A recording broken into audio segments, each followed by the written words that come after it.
Our girl is destitute. What conspiracy theory do you have? You're the Feyre. I'm Feyre. He hates Tamlin. He's also a bit of a petty bitch. And yet, she decides, let me just shoot my shot and see it. I'm like, girl.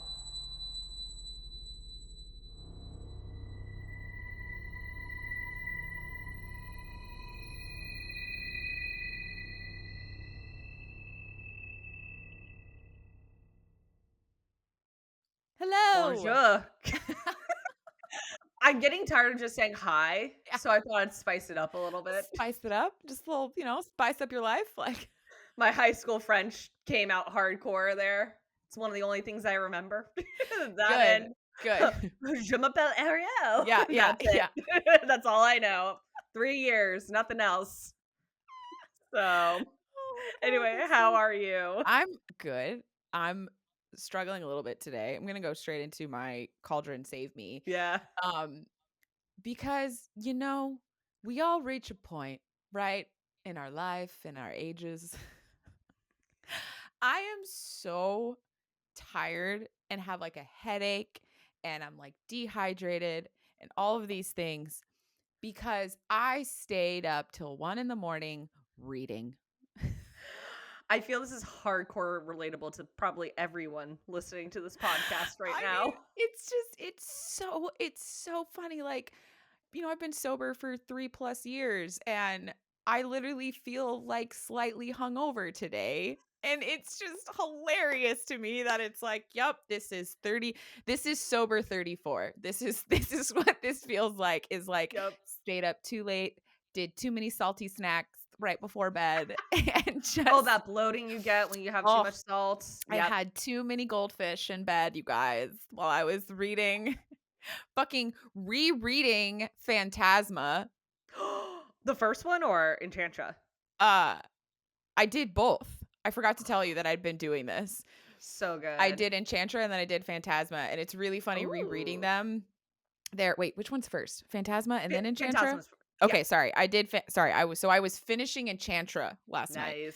And it's so funny because rereading them, they are so far more on the like romance novel than a lot of the other books that you and I read.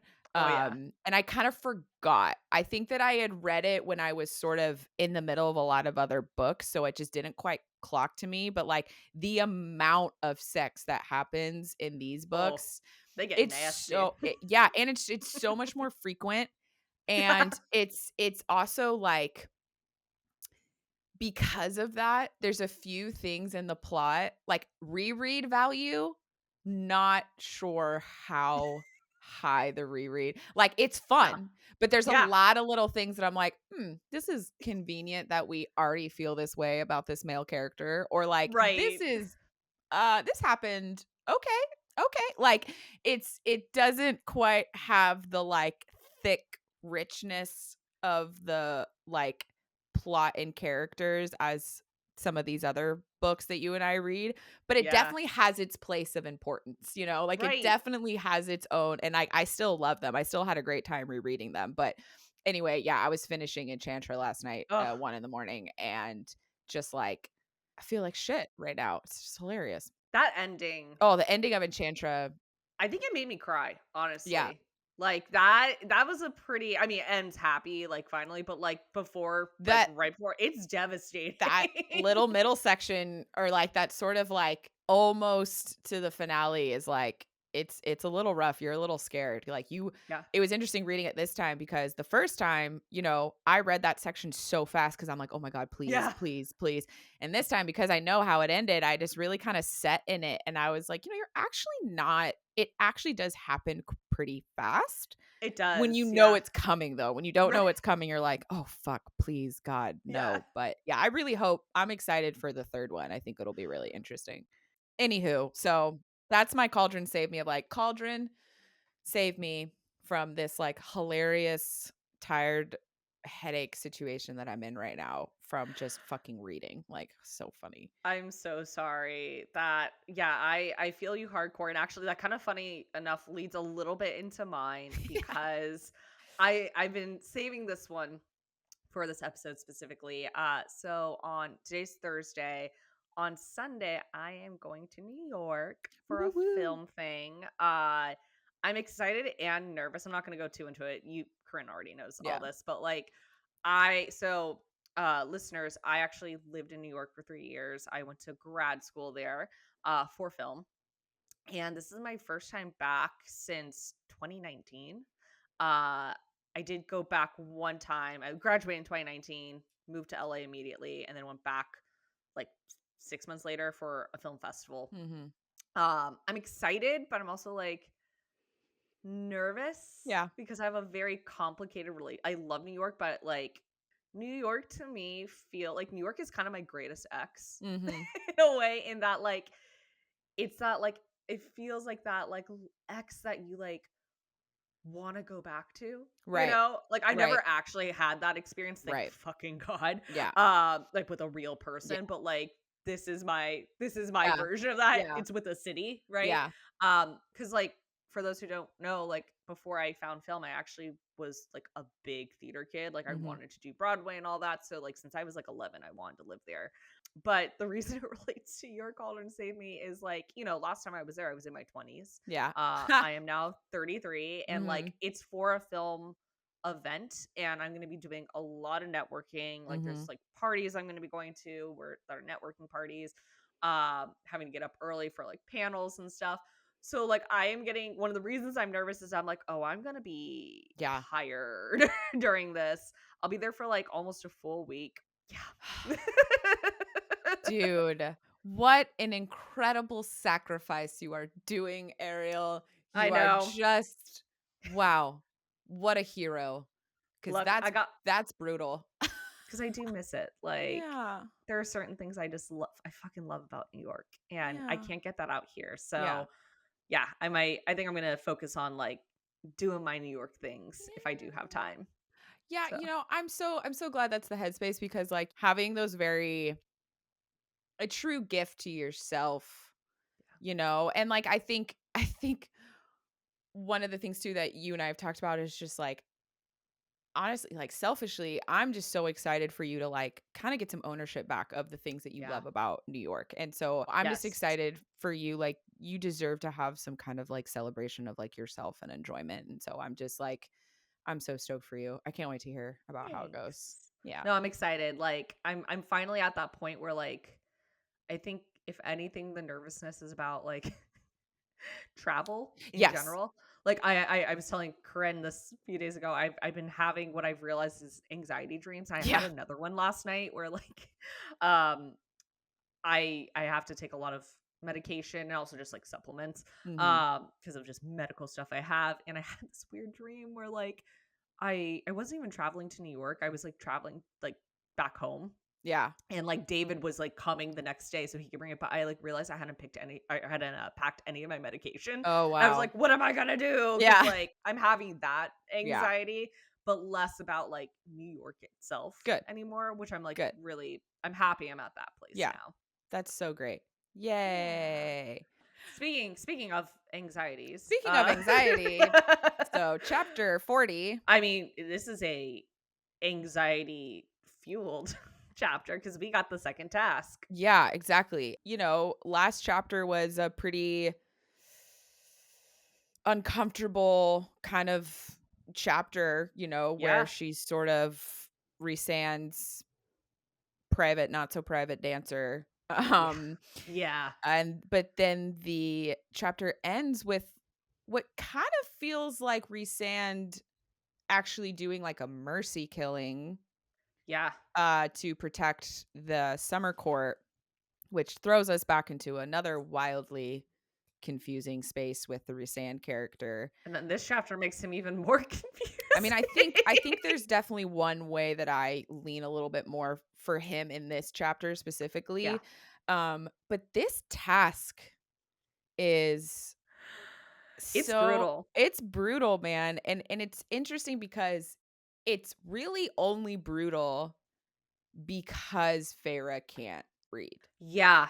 Which I will get to. I have questions about whether or not Amarantha knew that or not, and so does Feyre. Um, Yeah. but like I think what's funny about, whenever we do these episodes, the spoiler-free episodes, I always try and put myself in like the first reader Right. headspace. Right. And I remember when I first read ACOTAR thinking, oh my God, if the first task is that, the second task is going to be Right. wild. And I was thinking wild in the sense of like another action packed, like she's going to have to battle like 20 monsters Right. or something, like Right. something along those lines. So for it to be like like this relatively simple Yeah. was like pretty shocking until then you remember like, yeah, this isn't simple for her specifically because she can't read, Right. right? Which I mean, this I think it's a whole nother level of brutality Yes. because of that. Because it's because it's so simple. Anyone else probably wouldn't have been able to like get it pretty. I mean, I guess we don't know what the riddle was, and Yeah, I don't which think we ever find out what no, it and I was. do think it's interesting that Sarah does not include the Yeah, riddle, which, like, makes sense, right? Because yeah. this is, you know, POV. POV, first person, so, like, if Feyre can't read it, we can't read it. So, like, it Right. makes there's some logic there, but it does mean that we kind of stay in the dark of, like, we don't know if it would have been a riddle she could have solved, right? That's the Because thing. she even kind of says at one point in this chapter where she's like, if I could at least have someone read it out loud to me, like maybe I would be able to like get the answer, but I Yeah. was never good at riddles. So it's like Right. you're kind of also in this space of like, even if she did read it, be able to read, there's not a guarantee she would have been able to solve it. And it's Yeah. also another cruelty because she could end everything now if she were to solve the overall big riddle. Right. Right. And so it's Right. kind of this like, because Amarantha even kind of says in the beginning, she's like, how about a little practice? And at first you're Right. like, what the fuck is she talking about? And you realize like, oh, it's riddle practice. She's like seeing if like, if Pharaoh would be able to answer this riddle. And it's so it's this other kind of salt to the wound of like Yeah.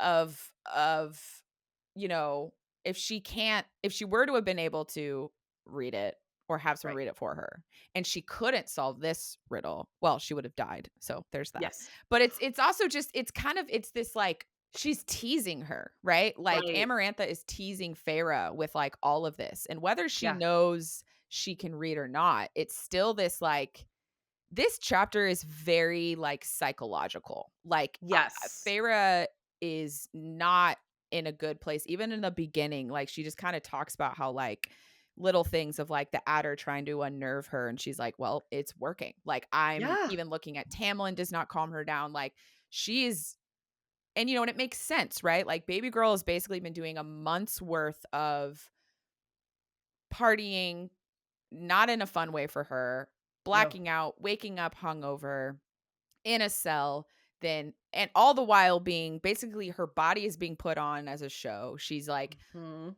there's sort of all and with this weird tie with this high lord that she just doesn't really know about. And then she gets thrust into this task. Like it's just like this chapter is so her mental strength like crumbling, I would say. Yeah, I think, Feyre is the type of person where she, as brutal as it can be, like, she's more of a, like, in her body type of person, if Mm, that makes sense. Like, because she's a hunter, yeah, right? So, like, as scary as the first task was, I think that was a lot easier for her because that is her comfort zone right, in a totally, lot of ways. Like totally. she's used to using her body in a very physical, active way Yeah, to like survive, yeah, right? And you can even make the same argument with like, as not great as it is, like the going to the parties stuff, right, like that's kind of a hybrid because like that's her body, but it's also psychological. yeah, Whereas this is purely yeah, psychological. Like psychological. there's no physical things Yeah, she can do. yeah, Well, kind of, sort of. We'll get to it with yeah, how she solves the riddle, but not in the same way that you could with the monster, right, right? Like she can't trap her way right, out of this. The only thing I can think of that could have benefited her if she could read, even if she weren't good with riddles, is she could have read the riddle out to Lucien, right, who might have been able to help. yeah, Um, which, oh my god, we'll get like, that adds, I mean, if it weren't bad enough Yeah. on a psychological level that she's gonna get crushed to death, Yeah. her fucking friend, who has been, like, such a homie to her Yeah. under the mountain, as much Yeah. as, he can be, Yeah. um, like, being like, knowing she would be responsible for Yeah. his death too Yeah. is wild. But before we get to that, I wanna talk about Tamlin in this chapter, Yeah. because they have this moment on Ugh. page 361. I'm just so happy that something they like they They she gets finally something, and it's only because of placement, I think. But Yeah. please continue. Yeah. Yeah, so there's this quote on 361 where, at this point, Amarantha, I think she's already told her what the task was, or she's about to. Feyre says, "But I dared to glance at my High Lord and found his eyes upon me. If I could just hold him, feel his skin for just a moment, smell him, hear him say my name." A slight hiss echoed across the room, dragging my gaze away.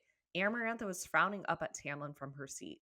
I hadn't realized we'd been staring at each other, the cavern wholly silent.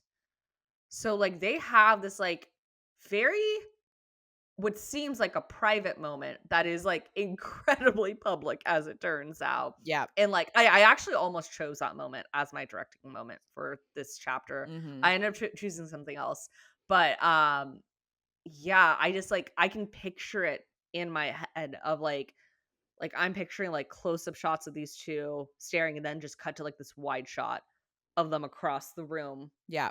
or the chamber from one another staring, and, like, everyone's just, like, Yeah. you can hear a pin drop, right? Everyone's just, like, staring at them like, you know? Uh yeah. And I mean, that had to have pissed Amarantha the fuck off. Oh, it really had. And also the only reason why this moment is even able to happen is because it's Yeah. one of the first times that Tamlin is not sitting right next to her. He's Mhm. standing behind Amarantha, right? Because so we're not in the throne room. Oh, I Okay, we're didn't in a clock that. yeah, yeah. So we're not in the throne room. We're in a much smaller space Right. because it literally says it had no decoration save for its gilded walls and no furniture. The queen herself only sat on a carved wooden chair, Tamlin standing behind her.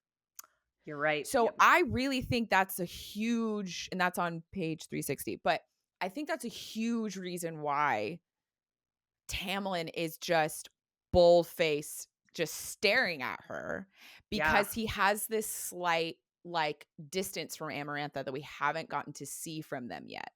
Yeah. And it's like it's gotta feel so validating for Feyre, 'cause it's kind of one of her first times that they're actually getting this kind of a moment, right? Like, I mean, we've been getting, like, little beats, but this feels like a lot longer of a Yeah. thing, and it's really gotta have pissed Amarantha off, and honestly, even the, like, small reaction of her looking up also gave me as a reader this, like, other validation of like, oh, yeah, I mean, he can't even look at Feyre when he's behind Amarantha. Of Right. course, like there's a lot of validating things that I think that happen in this little moment of like Yes. this, yes, this proves he really cannot give her like any attention or Amarantha is just not gonna be there for it. Also, their connection and like attraction and need and want of each other is so strong that like people can feel it. Like I bet there was like Yeah. electricity in the air when they're like staring at each other. So there's just like so many things of like, yep, nope, you guys can't do this ever. and Right, right. but also still gives baby girl a little bit of like, okay. And what's so fascinating is this also shows how stressed out she is. That we Yeah. don't even get her thinking like, at least I got to stare at him. At least I got something Yeah. from him finally. Like this really shows where her mental like space already is. The fact that like this is actually a really big deal. We're finally getting this. And Feyre is Yes. not really stating that for us. No. And so I think it's like Sarah's way of kind of showing us like this is how like this is the mental like deterioration, Desperation. yeah, of Feyre. Even like right Yeah. before that, I wrote like Feyre has joined the calm face team. Like now Yeah. that Lucien kind of said that thing to her in the last chapter of like, Yeah. did you ever think that he's doing this to protect you, to save you? Mhm.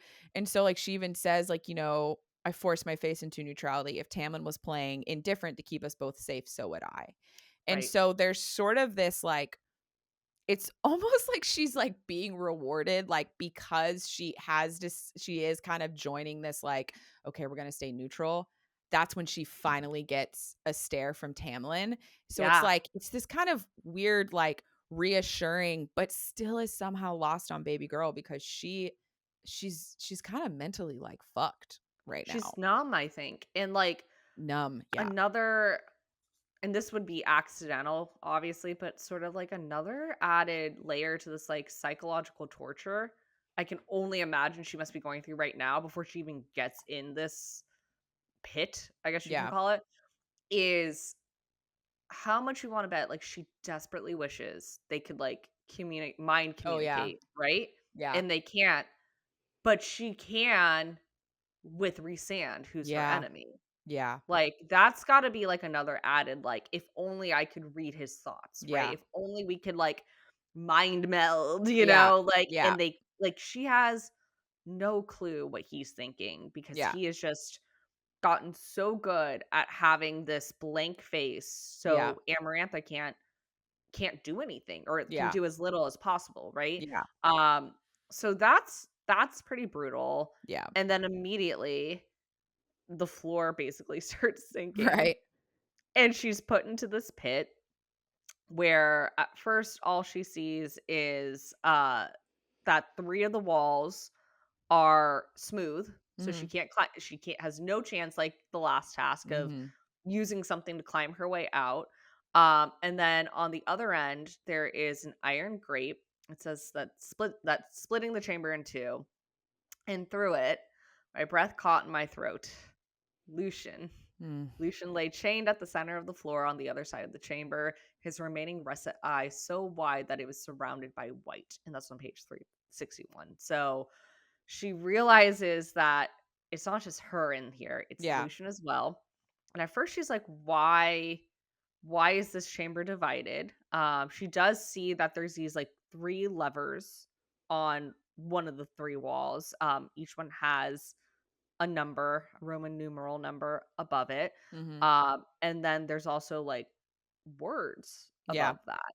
And we eventually find out why. Amarantha tells her on page 362, "Here, Feyre, darling, you shall find your task. Simply answer the question by selecting the correct lever and you'll win. Select the wrong one to your doom. As there are only three options, I think I gave you an unfair advantage." She snapped her finger and something metallic groaned. That is, she added, if you can solve the puzzle in time. So, yeah, there's basically this riddle that is written on the wall uh, that she can't read Yeah. because she doesn't know how to read. Now, that brings me to the question she asks on the next Feyre asks on the next page, which is who told Amarantha she can't read? Yeah. Um I I have two thoughts about this. Part of me wants to agree with Feyre. So on that same page, Feyre says, she, being Amarantha, hadn't mentioned reading as an issue. She would have mocked me more if she'd known about my illiteracy. Fate, a cruel, vicious twist of fate. So it truly could be that Amarantha has no idea that Yeah. she can't read. Um, it just worked, unfortunately, in her benefit that Yeah. she can't. And part of me is really inclined to believe that. Yeah. But there's another part of me that's like, that's so convenient that she she didn't know that and she just happens to not be able to read. Part of me wonders if she somehow got it out of Tamlin. Because my first thought originally was Rhys, right? Right. Right? Like he can obviously mind read. He could have read Feyre's mind and thought, figured out she can't read. But he even at the end of this chapter seems to not be aware that she can't read, right? Yeah. So, and also, why would he help her too? Which we'll get to, Yeah. but like, why would he help her if he did know that and was like giving Amarantha that? So, I don't think it was Rhysand who told her. If anyone, I think like it could have been Tamlin, and she, like, either tortured it out of him or got maybe someone else to read Yeah. Tamlin's mind, but, like, that's the only thing I could think of. I don't think Tamlin offered it up willingly by Yeah, no. any stretch of the No. mind, but, like, I wonder if there was, like, some way she got it out of Tamlin. Yeah, like, well, because what's interesting is Rhysand I mean, yeah, because at the end of this chapter, he makes the comment to her of like, "For such a high and mighty, like, mortal, I'm surprised that you can't read." Like, Right. so it feels like Rhysand learned this piece of information during this task. Because the other thing I was gonna say is that if he did know, telling Amarantha could potentially actually be kind of a good idea, because If if he the knew he was bond gonna is help in her. place, he knows he can help her. And Yeah, then it's like an easy task that he could help. But that's true. I really do feel like Rhysand learns this during this task. Same with Lucian too, because the other option would have been Lucian, Yeah. right? But Lucian is like, "Why aren't you answering?" Yeah, Because exactly. so really the only person who would have Is known would have been because yeah, Tamlin. the only being that is around that knows she can't read is Tamlin. Yeah, So, yeah, again, I there's no way in hell it came out freely. right. It definitely had to have come out through some sort of, and I don't know, I mean, you could argue that, like, maybe that's why he is, like, bold-faced finally staring at her, because there's, like, a Yeah, level of guilt that's going on where he's, like, yeah, worried about her. Because I agree, it feels too convenient yeah. that that this next task, unless this riddle is, like, crazy hard, right? Which we don't really And that could know. be very that Yeah. could be it. Yeah, so unless this riddle is very hard, because that's a really good way. I mean, we know after the first task, Amarantha wants to humiliate Feyre, because it's Right. basically what Feyre does to Amarantha in the first task, right? Like, she Yeah, pretty much humiliates her.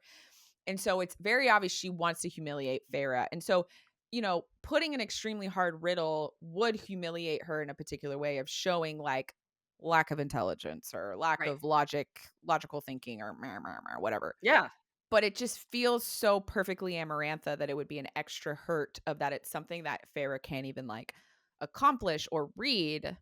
Um, but then if she knows she can't read, I would assume that we would have Amarantha, like, screaming at Rhysand or someone, because she'd probably be like, "Then how the fuck did she solve this?" You know what that's I mean? true. Like, I mean, luck, it could be luck, yeah, she guessed the right one.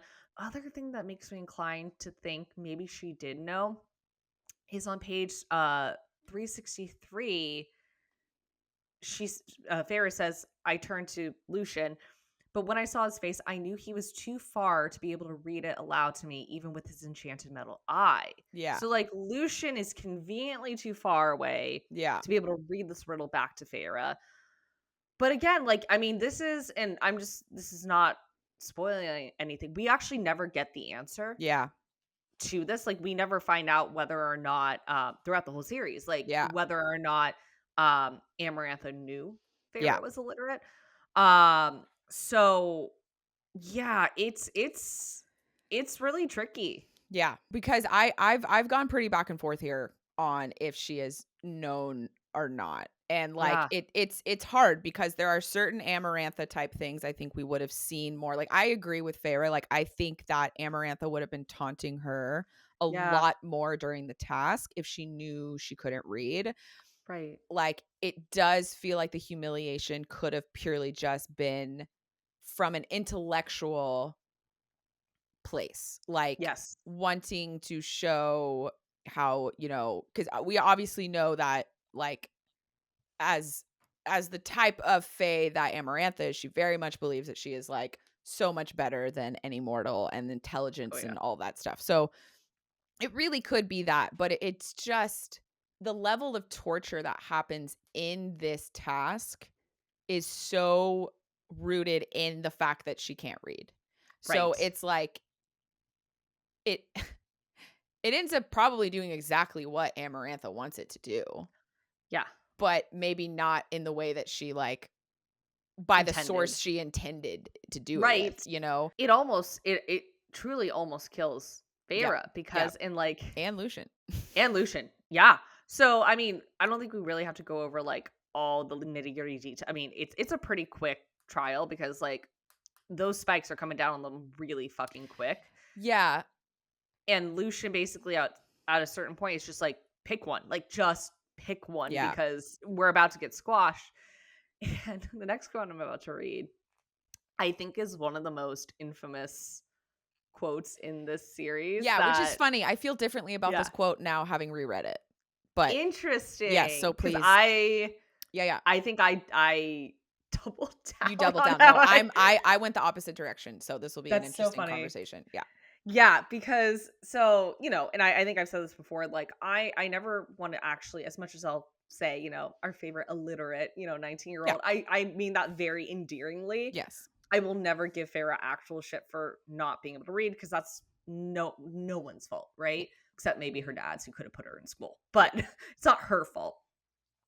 But the thing I will give her shit on is her logic for this one chunk. So on page 364, Lucien is saying just pick one. So she decides she's going to pick two. She says two. Two was a lucky number because that was like Tamlin and me. Just two people.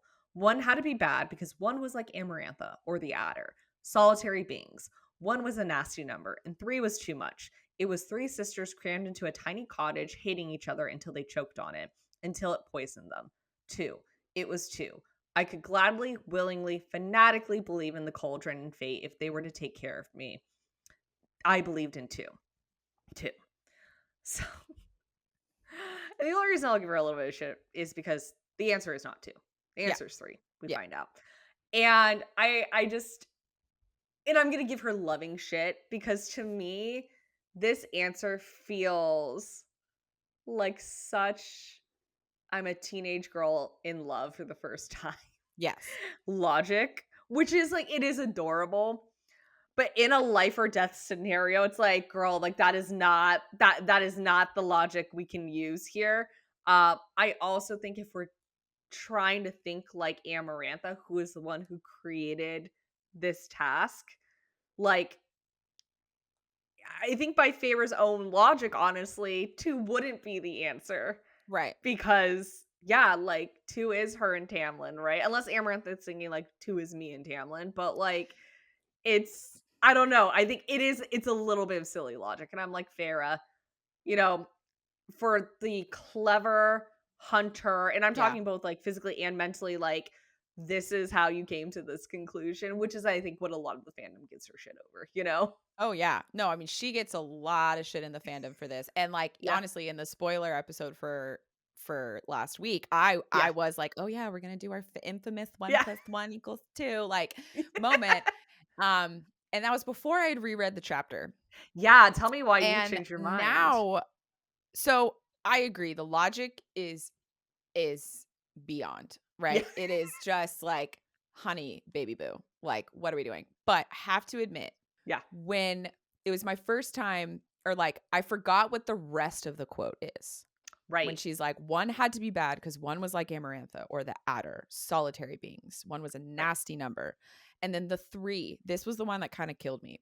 It was three Mm. sisters crammed into a tiny cottage, hating each other. To me, this quote is desperation and a descent into madness. Yeah. Like, baby girl cannot read. She Yeah. cannot solve this riddle.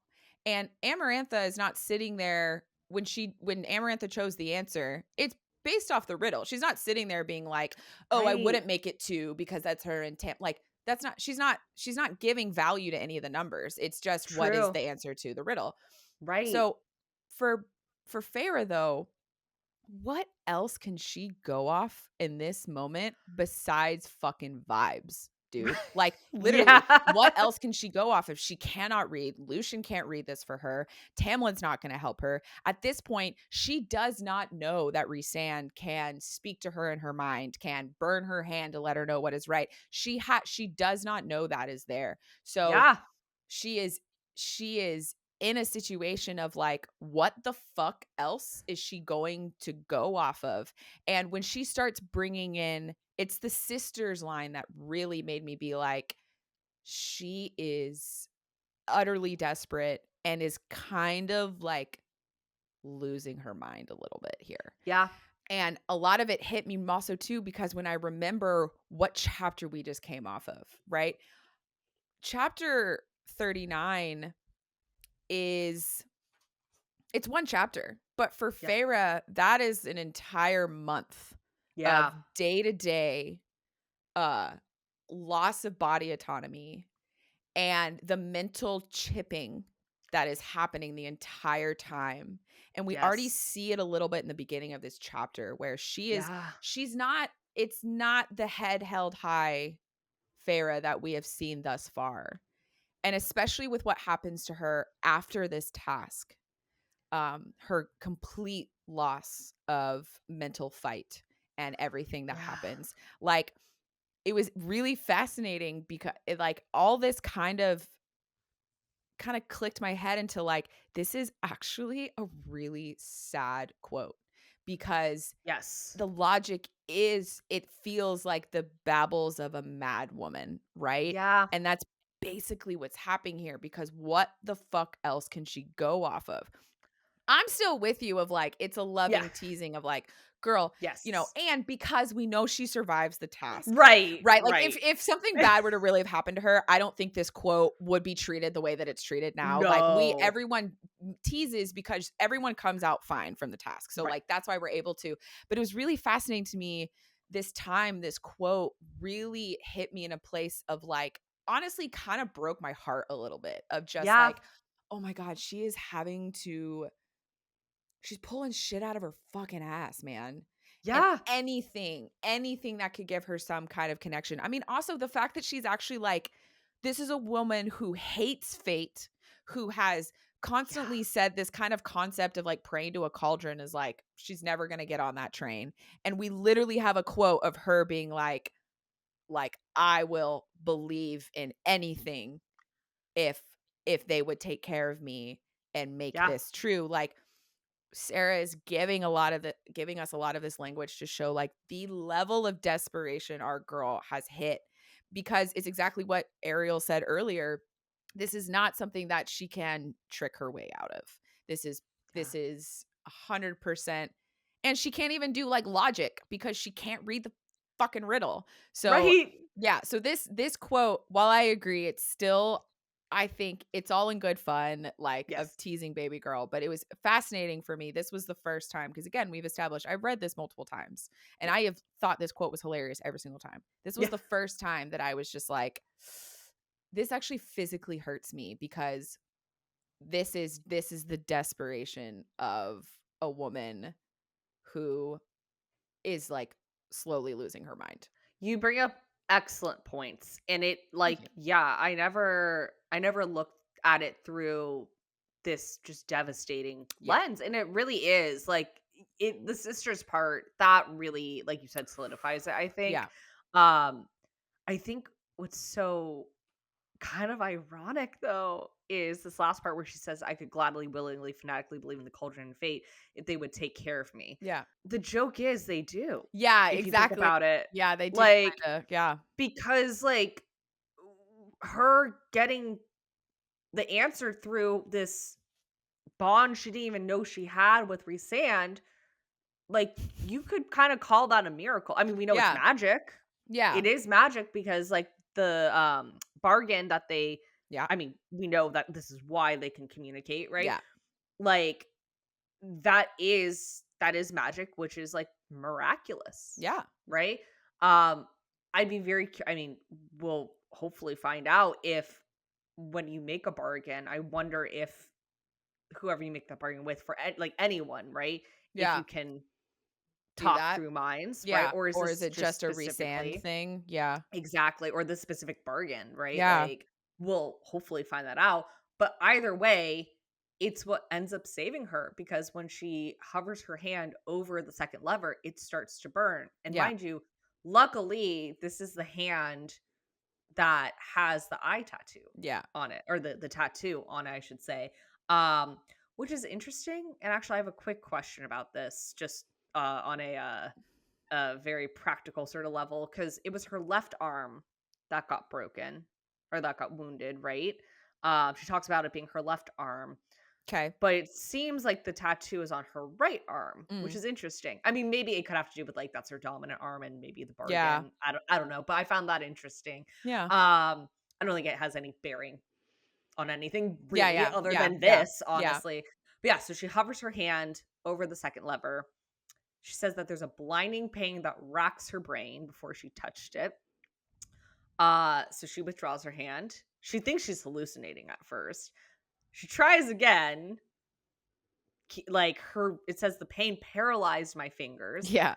Then she reaches for, I believe, the first lever first. Same thing. But then she reaches for the third lever and there is no pain. She's able to hold on to it.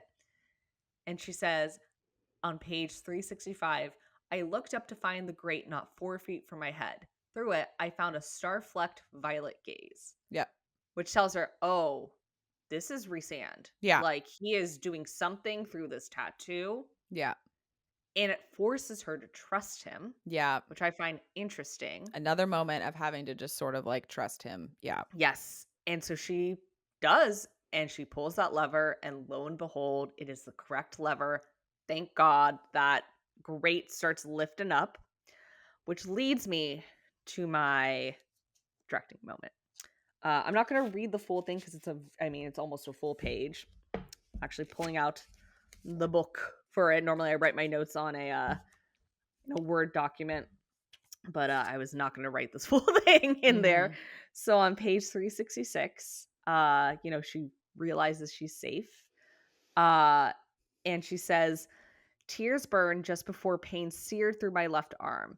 I would never beat the third task. I would never free Tamlin or his people. The pain shot through my bones again, and through my increasing hysteria, I heard words inside my head that stopped me short. Don't let her see you cry. Put your hands at your sides and stand up. And this is all in italics, meaning she's hearing this voice in her hand. I couldn't move. Stand. Don't give her the satisfaction of seeing you break. My knees and spine, not entirely of my own will, forced me upright, and when the ground had stopped moving, I looked at Amarantha with tearless eyes. Good, Rhysand told me. Stare her down. No tears. Wait until you're back in your cell. Amarantha's face was drawn and white, her black eyes like onyx as she beheld me. I had won, but I should be dead. I should be squashed, my blood oozing everywhere. Count to 10. Don't look at Tamlin. Just stare at her. I obeyed. It was the only thing that kept me from giving in to the sobs trapped within my chest, thundering to get out. I willed myself to meet Amarantha's gaze. It was cold and vast and full of ancient malice, but I held it. I counted to 10. Good girl. Now walk away. Turn on your heels. Good. Walk towards the door. Keep your chin high. Let the crowd part, one step after another. I listened to him. Let him keep me tethered to sanity as I was escorted back to my cell by the guards, who still kept their distance. Rhysand's words echoed through my mind, holding me together. But when my cell door closed, he went silent, and I dropped to the floor and wept. I lied, I read the whole quote. But yeah, so I chose that as my directing moment because this is a huge, huge moment Dude. in this book because it turns out, yeah, Rhysand can talk to her. I have some questions about if she can talk back. Yeah. That, time will tell. The Yeah. reason I love this moment, and I think honestly, this would both be a directing and writing moment for me because I think more importantly than this new knowledge we have of Rhysand being able to communicate through her. It's not Yeah. telekinesis. It's I forgot what the term is, but Telepathy. communicate through minds. Telepathy. Thank you. Yeah. What's more important is she's finding power through this is a big character development moment for Feyre. Yes. And we talked about, I don't know if we talked about it in the spoiler-free episode or the spoiler episode, but like last week, but in the last chapter, even though she is being sexualized and it's very uncomfortable for her, she is weirdly finding power through it. She talks about holding her head up high with that crown on her head that Rhysand makes her wear. she's doing a similar thing here where she wants to crumble. She wants to just dissolve into a puddle of tears because she almost just died and almost just killed her friend Yeah. in the process, but she can't do that yet because she's still playing the game. The game does not end when these tasks end. The game ends when either Feyre defeats Amarantha or Feyre dies. Yeah.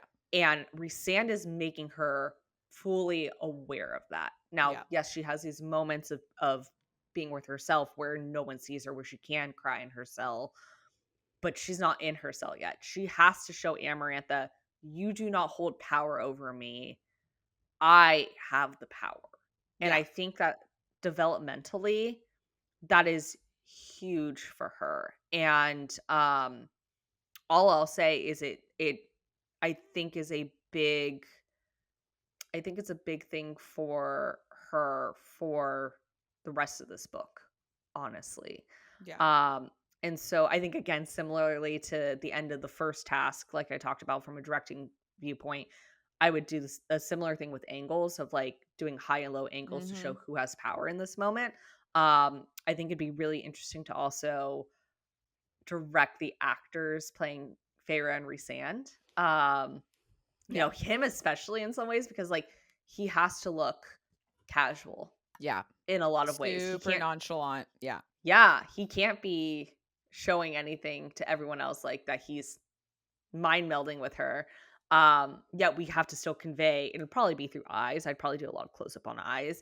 Like he is talking to her. Mhm. So I think it'll also be fun to work with the sound designer, right? I'd love to figure out, I think like the natural way to go would be like, his voice is echoing, Well, but so I'd want before you go too far, Did you choose this this? was actually my sound moment. Hell yeah. I love that we chose the same one. Which this might be the first time we chose the exact same moment? I think we might have like once or twice Okay, before, okay, but it's and been it's a it's just while. it's just funny because when you started going into your sound designer, I was like, "Well, as the person who would probably be your sound designer for this, Yeah, I yeah, yeah, yeah. I have." And it's funny because you were starting to go down the route that I was kind of gonna go down, which what I think it really is that it's like it is a whole build that starts from the end of the task to her reaching her cell. So Yeah. to me, there's a whole sound design moment within that, you know? So like, and I think it's a lot of playing with loud noises and silence. I think it's a lot of like, it's a trick that is used often, but it's sort of the thing where, the end of the task, I imagine a certain amount of like cacophony happening, Yeah. but it's almost that thing where I'd want it to kind of sound like sort of distant, the cacophony, Yeah. because I want us to be with Feyre. I would want us to be in her point of view.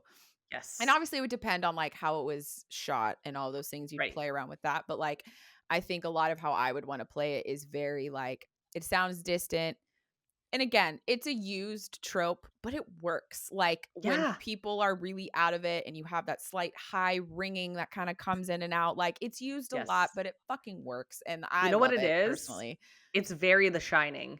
Yes, yes. So things are very, you know, things are very like distant. And what I would almost want to do is, and I'm not sure which way would go, but like almost like everything starts it's not only distant, but they start actually like getting quieter and quieter to Mm, where it's either that or they start coming closer and getting louder almost to like a painful degree. And then yeah. the minute like when she has her head down and she's just like clearly about to lose it, the minute Rhysand's voice would enter her mind, everything would go quiet and all she would hear is him. So either Yeah. that or the world would kind of snap to her for a second, but then all it would be is Rhysand. Because to me, this Yeah. moment is so you almost forget it's a big deal he's talking into her mind, right? Yeah. Because what he is doing for her is so much more important than the realization that he can speak to her through the mind, Yes. right? Which I think is like pretty much what you were saying of just like, Yeah. yeah, that is a big deal he can do that, but it is so overshadowed by the fact that this and what he ends up unknowingly doing for her later in the chapter, we Yeah. have these 2 instances of him holding her together. And Yes. with this moment, yes, you could argue it is very this is what he needs his pawn to this is how he needs his pawn to behave at the end. Right. But I Right. think because of how we saw Feyre behave at the end of the first task, I do believe that there's a portion of Rhysand that understands that this is how she wants to represent herself to Amarantha. She does Yep. not want to show any kind of weakness. And so it's sort of this mutually beneficial moment, I Mhm. think, for both of them, Yep. because Feyre was literally it's one of the first times we've ever had her hold her head in her hands in front of Amarantha, right? It's always been Yeah. very like holding your head high. And I Yes. just think this is one of the first moments where we're really, and again, this is why you and I said that this chapter is extremely psychological. This is one of the first times that we see Feyre kind of starting to not really give a fuck if she looks weak in front of these people, which is a really big deal. And Right. this moment with Rhysand, while it is him giving her orders, it is so important. Like, I don't know if any of you have experienced any kind of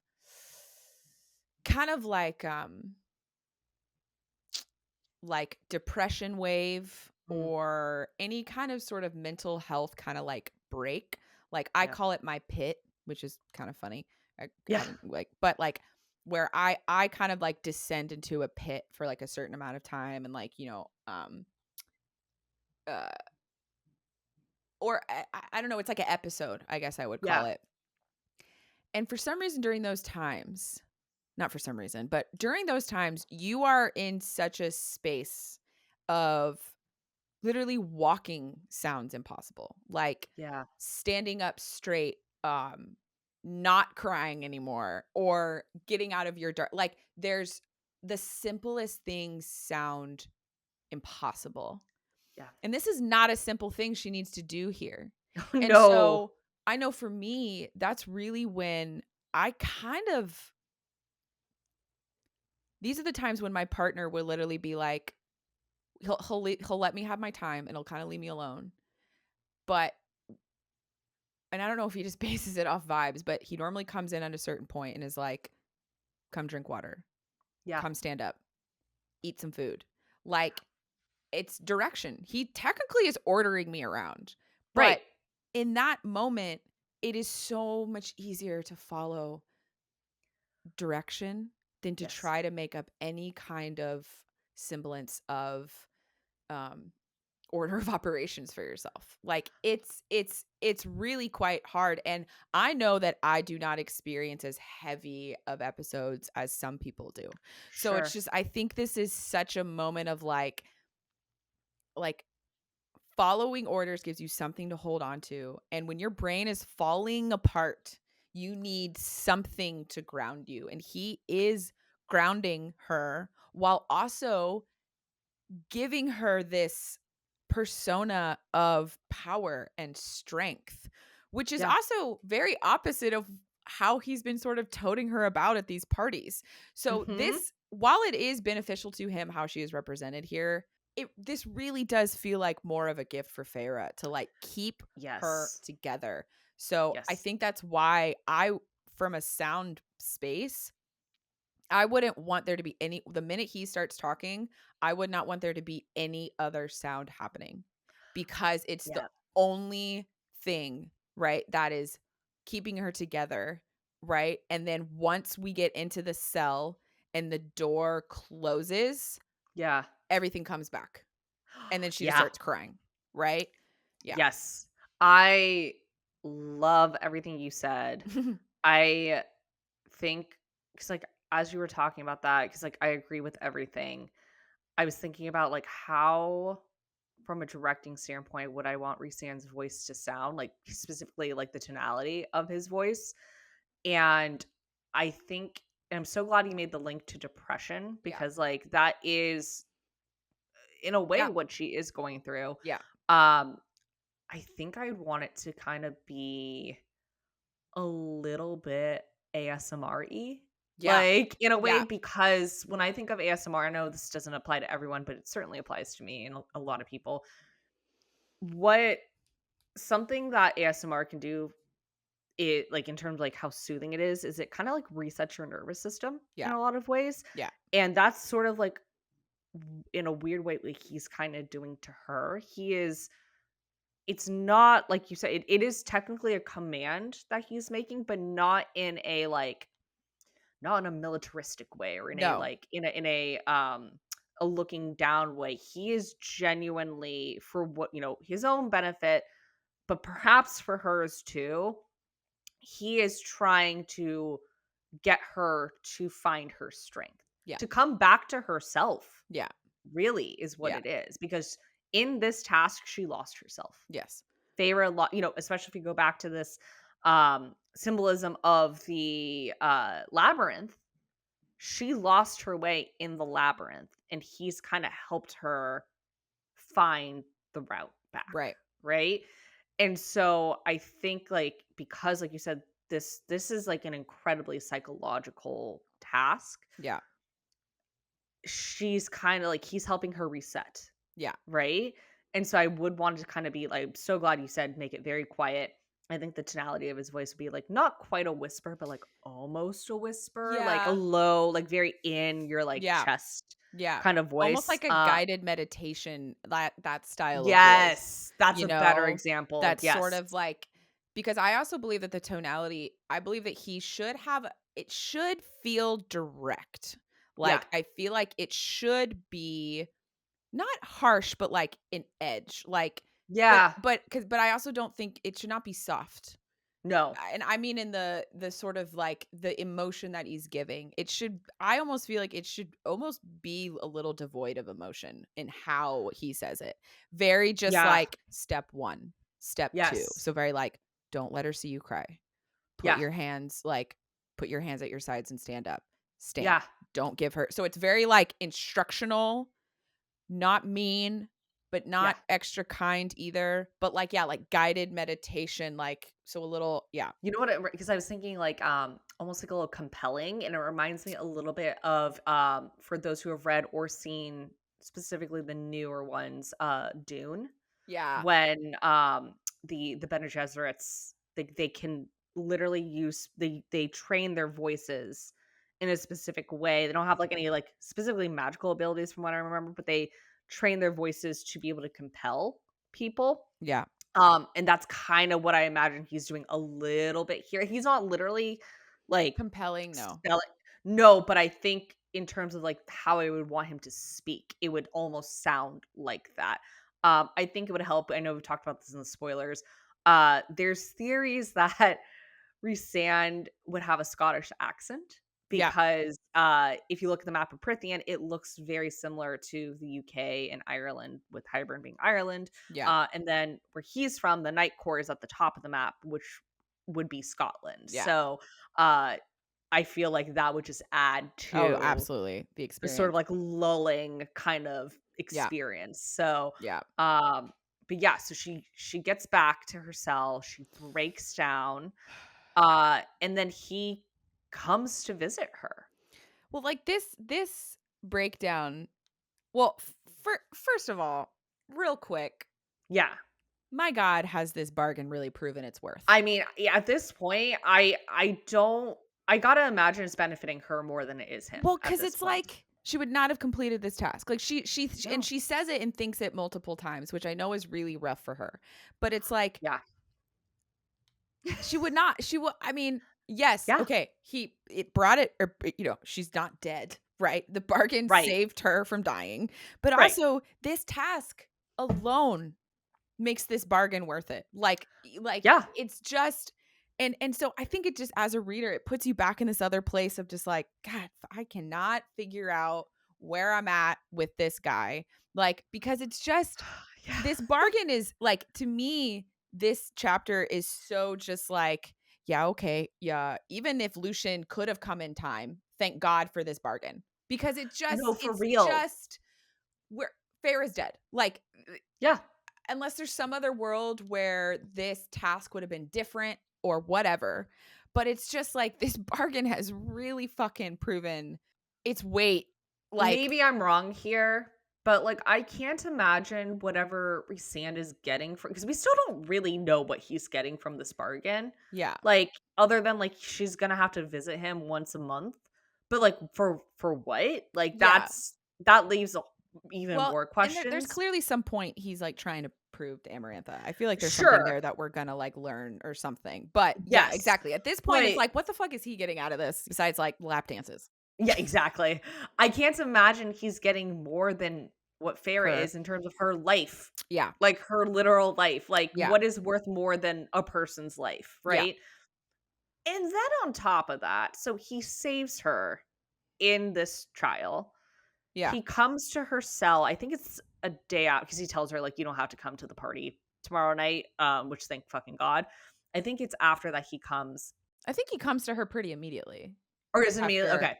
after the task. Which, But I yeah. mean, that's even like, that's even more telling, I feel. Like, Yeah. he clearly is coming to comfort her, because when she starts crying, he starts licking away her tears, which is such a bizarre, because, like, I think, like, the romance, at this point, we've kind of talked about, like, is there a possibility we're gonna get a love triangle, Yeah. right, with her, Tamlin, and Rhysand, Yeah. right?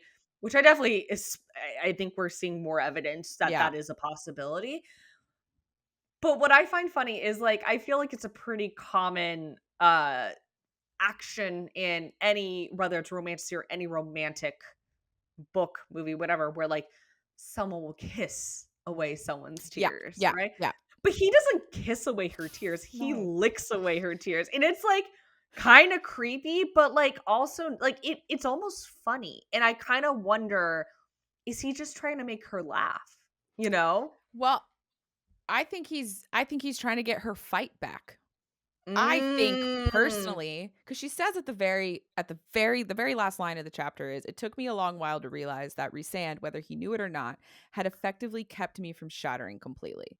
Yes. And I know you were gonna get there too, but Yeah, like yeah. it's to me at this point, he's already made a few jokes about, you know, her charm, right? Right. Sarcastically, right? Because she's telling him to fuck off or go to hell and like all this stuff. So there is a level of sass catness that I think we've even talked about it in episodes before of like, we think there's a level of it that he kind of like enjoys, right? Oh, yeah. Because it's like he's this he's this lord who has been feared for so long. And it also is a very big trope in romanticy or romantic novels of like the very, very powerful guy uh loves that this little mortal or whomever has Yeah. the chutzpah to Yeah. like to kind of talk shit back, right? Like there's and Yes. they enjoy that. So I think there's a level of that Rhysand has learned about her. And when he walks into her cell, what he is observing is a type of Feyre that he has not seen. Like she doesn't care he's entered the cell. Which is She weird. which is weird. She is saying there are like she is sobbing. Like when he walks Mhm. in, she is already sobbing. She is Yeah. already and she even says in the beginning of how like I wept for hours for myself, for Tamlin, for the fact that I should be dead. I cried for everything I've lost, every injury, every wound. Like this is the dam has been broken. Yeah. And all of this sort of strength that she has been using to kind of cover up any of her wounds has completely been eradicated. And Yeah. she is crying for every single little thing she has ever experienced. And she is now like, I will never win. Yeah. She has lost hope. She starts imagining that the room is actually um that The she's back in the chamber. pit, that it's Yeah. actually getting smaller and closing in on her. She is having a panic attack. Like Yeah. she is completely, and that's why I say this descent. This is her full descent. She is on a precipice of being lost forever mentally. Yeah. And Rhysand is walking in on this, Yeah. right? And she even makes comments of how, like, there's no color anymore. But when she looks at Rhysand, the only color are his eyes. So Yeah. he's providing color. Yeah. And he, because he even tries to make a joke, right? Of, Oh, about the reading?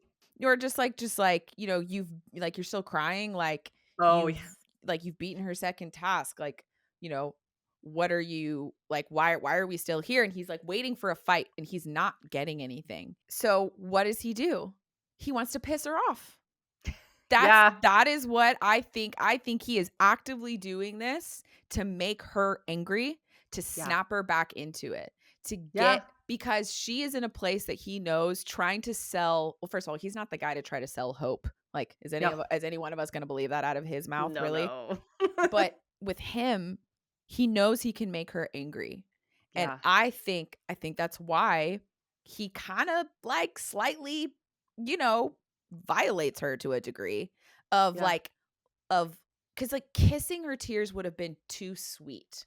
And it would have been Yeah. very like, what the Weird. fuck? Like, I think that would have made her mad, but Yeah. this put her in a place of, like, grossed out and confusion. And then he even says, he starts, like, laughing and he's like, I figured that would get you to stop crying. Like, Yeah. I think he is purposely doing something to piss her off. And it Yeah. works. It Yeah. works. Well, and I think it makes so much sense because, like, before he leaves, he tells her something that would probably anger her, which is, I've been thinking of ways to torment you when you come to my court. I'm wondering, will assigning you to learn to read be as painful as it looked today?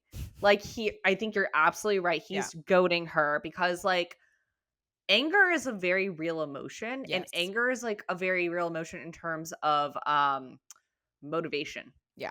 Motivating someone to survive, motivating someone to prove someone wrong, like Amarantha. Like, Yeah. I think kind of the two biggest emotions that are feelings that motivate people are anger and hope, Yeah. right? And right now, like, hope has left the building, 100%. like, Yeah. for very understandable reasons. And I don't think there's much of a chance of getting it back because if these were the first two tasks, what the fuck is Dude. the third gonna be? Yeah, exactly. And so, like, she really needs to be, she needs to come back. We need that mental space that baby girl had earlier. We need that Yeah. to come back. And Yeah. I think he's trying to. I mean, honestly, and, like, I'm back to this place of, like, bro, because, like you said, he also is told her that he's going to let her take a day off from escort duties, as he calls it. Like, Right. Right. and he even also said, like, I'm not going to tell anyone you can't read. Like, Yeah. there's these little things that it's really starting to feel like some of the classic tropes in some of these other books of, Yes. like, this guy who is playing a character, and I Yeah. can't figure out which character is real and which character isn't real. Um, Yeah. but yeah, he's trying to bring her back. And Right. and it's really hard to think that he just wants to bring her back so he can hang out with her once a month. Like, there's got to be Yeah. more here. And in my mind it's about Amarantha, and I really hope we find out soon. Yeah. Well, and I think also, especially because, we've talked about in the past before, like, this is a retelling of Beauty and the Beast, Right. right? Which in that case, if this is a one-to-one retelling, which I'm starting to think it might not be, Yeah. Rhysand is Gaston. Yeah. Right? Yeah. And Gaston is not a good dude, No. right? Like, No. I Not at mean, all. he goes after the beast, Yeah. like, obviously Tamlin being the beast in Yeah. this retelling. So, either this is all some big ruse and he's has this whole secret plan and it's not going to be good, or this is where we depart from a faithful Yeah. retelling of Beauty and the Beast. And Yeah. we don't, like, at this point in the book, we really don't know. We Yeah. really don't know. Yeah. But maybe we'll find out soon. So, your homework for next week is chapters 41 and 42.